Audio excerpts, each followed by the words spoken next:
and then getting to like, you know, be physical and attack. I actually ran so hard that my pants broke.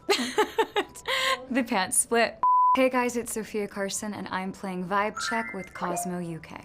On Christmas Eve, I am usually with my family, all of us together at my grandma's house, and we always open presents on Christmas Eve and have a lovely dinner and just have the best time, all of us together. It's the one time of the year where the entire family is together. On Christmas Day, we usually sleep in, and my sister and I always wake up to presents from Santa under the tree. My mom still gives us Santa Claus presents, which is just the sweetest thing in the world. So we open up our presents, and then we usually spend the day in like matching Christmas pajamas, watching Netflix movies all day. I was watching, I think, Unfrosted or Frosty, which I found very entertaining.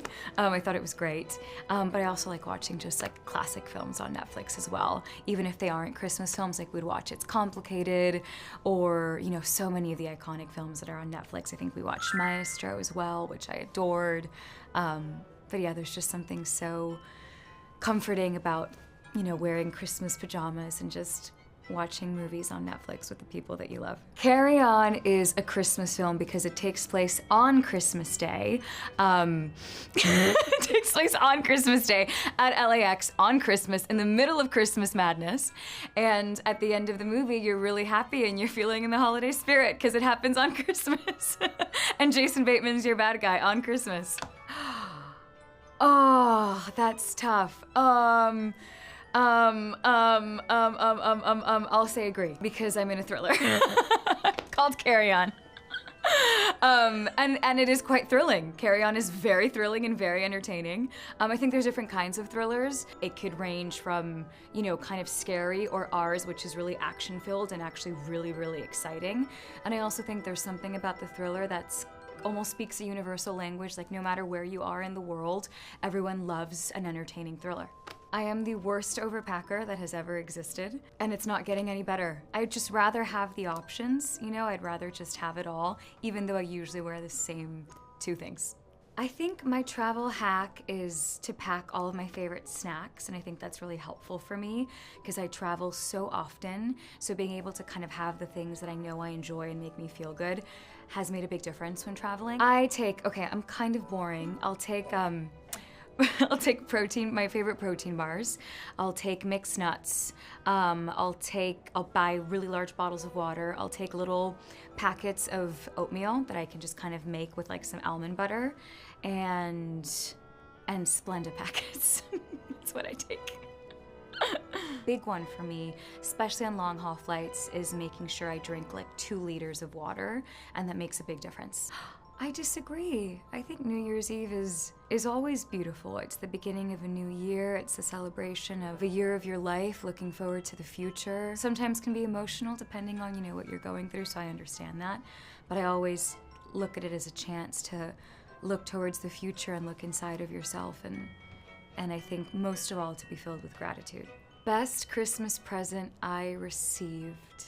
Okay, I have a vivid memory of being maybe 11 or 12 years old, and I was obsessed with J-Lo. I was obsessed with Jennifer Lopez, and she had a concert in Puerto Rico that she did that was filmed, and I would watch it on repeat. I had every move memorized, and I asked Santa Claus for a very specific outfit that she wears, and Santa Claus gave it to me with the wig and everything, and I just felt like the coolest person, and I was so happy, and that was probably one of my favorite Christmas mornings. I met J-Lo actually at my first red carpet ever back in 2015 at the RDMAs, and we met backstage in her dressing room, and I remember, you know, being so nervous and not being able to say much, but since then we've had a few interactions, and she's so lovely.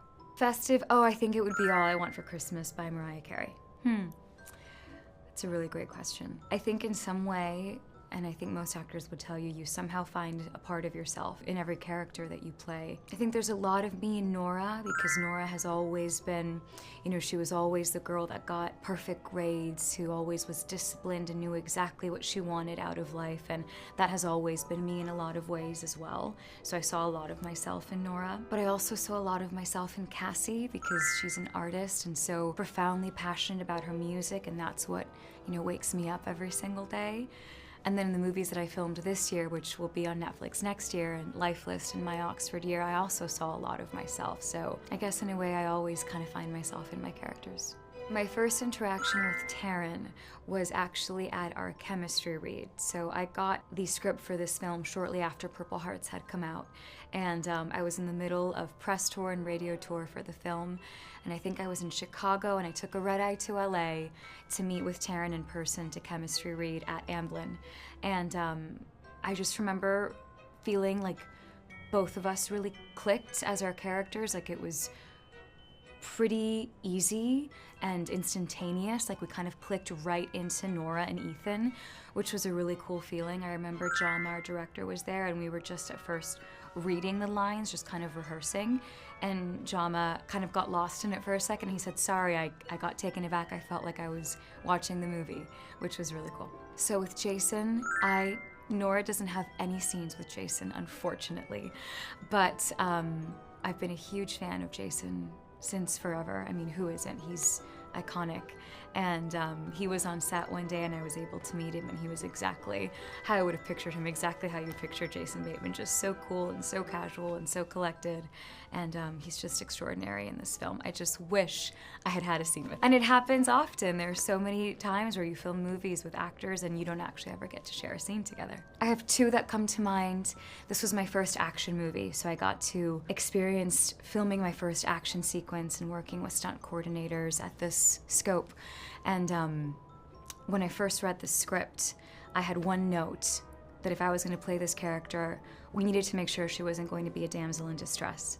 And so I wanted to make sure that her action sequence, she gets herself out of, she isn't waiting or at the mercy of a man.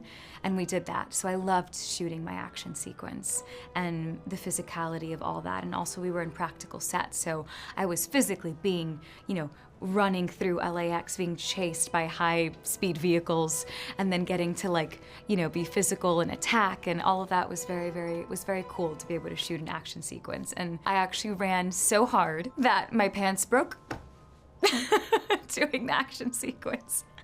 The pants split because we were running so much and squatting and doing all these things.